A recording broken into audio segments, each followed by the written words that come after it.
మరికొన్ని నెలల్లో IPL mega వేలం జరగనుంది. జట్టును బలోపేతంగా నిర్మించుకోవాలని ఫ్రాంచైజీలన్నీ పొదునైన వ్యూహాలు రచిస్తున్నాయి. ఈ నేపథ్యంలో రిటర్న్ ప్లేయర్ల జాబితాను వేలంలో దక్కించుకోవాల్సిన ఆటగాళ్ల లిస్టును సిద్ధం చేస్తున్నాయి. అంతేకాకుండా కోచింగ్ స్టాఫ్ ను కూడా మార్చేస్తున్నాయి. తాజాగా రాజస్థాన్ రాయల్స్ కు రాహుల్ ద్రావిడ్ ప్రధాన కోచ్ గా బాధ్యతలు అందుకున్నాడు. అయితే ఢిల్లీ క్యాపిటల్స్ వదులుకున్న ఆస్ట్రేలియా దిగ్గజం రికీ పాంటింగ్ ను మరో ఫ్రాంచైజీ హెడ్ కోచ్ గా నియమించుకోవాలని భావిస్తోంది. అదే పంజాబ్ కింగ్స్. ఢిల్లీ క్యాపిటల్స్ తో పాటు పంజాబ్ కింగ్స్ కప్పు కల అందని దాక్షాలా మిగిలి ఉన్న విషయం తెలిసింది. అయితే పాంటింగ్ అనుభవంతో ఈసారి కప్పును ముద్దాడాలని పంజాబ్ ఫ్రాంచైజీ భావిస్తోందంట. రికీ పాంటింగ్ తో చర్చలు కూడా ప్రారంభించింది. పంజాబ్ కింగ్స్ ఫ్రాంచైజీలోకి పాంటింగ్ కూడా అడుగు పెట్టాలని భావిస్తున్నాడని సమాచారం. ఒప్పందానికి పంజాబ్ యాజమాన్యం పాంటింగ్ అతి దగ్గరగా ఉన్నారని ప్రముఖ క్రికెట్ వెబ్సైట్ కూడా పేర్కొంది. ఢిల్లీ క్యాపిటల్స్ కు రికీ పాంటింగ్ 7 ఏళ్లు కోచింగ్ బాధ్యతలు నిర్వర్తించాడు. పాంటింగ్ హయాంలో ఢిల్లీ 2019, 2020, 2021 సీజన్లలో ప్లే ఆఫ్స్ కు చేరుకుంది. అంతేగాక ఆ జట్టు తొలిసారి ఫైనల్స్ కు చేరింది. 2020లో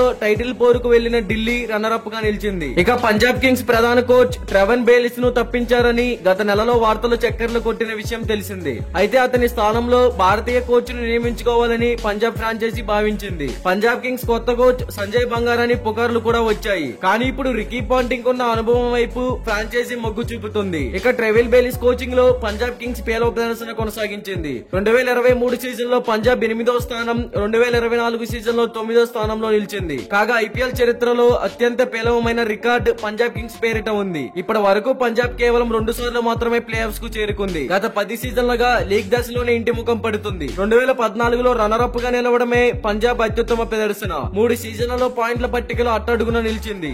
ఈ ఏడాది జరిగిన సీజన్ లో తమ సారథి శిఖర్ ధవన్ దూరం అవ్వడం జట్టుపై తీవ్ర ప్రభావం చూపించింది. మరి రికార్డుల్లో ఇంత పేలవంగా ఉన్న పంజాబ్ ను పాంటింగ్ ఎలా తీర్చిదిద్దుతాడో ఏమో చూడాలి. మరి దీనిపై క్రికెట్ ఫ్యాన్స్ గా మీరేమంటారో కామెంట్ చేయండి. ఐపీఎల్ యాక్షన్ కి సంబంధించి ప్రతి టీం యొక్క ఇన్ఫర్మేషన్ మీరు తెలుసుకోవాలి అనుకుంటే మన ఛానల్ ని సబ్స్క్రైబ్ చేసుకోండి. అలాగే ప్రక్కనే ఉన్న గంట సింబల్ యాక్టివేట్ చేసుకోండి. Thank you for watching.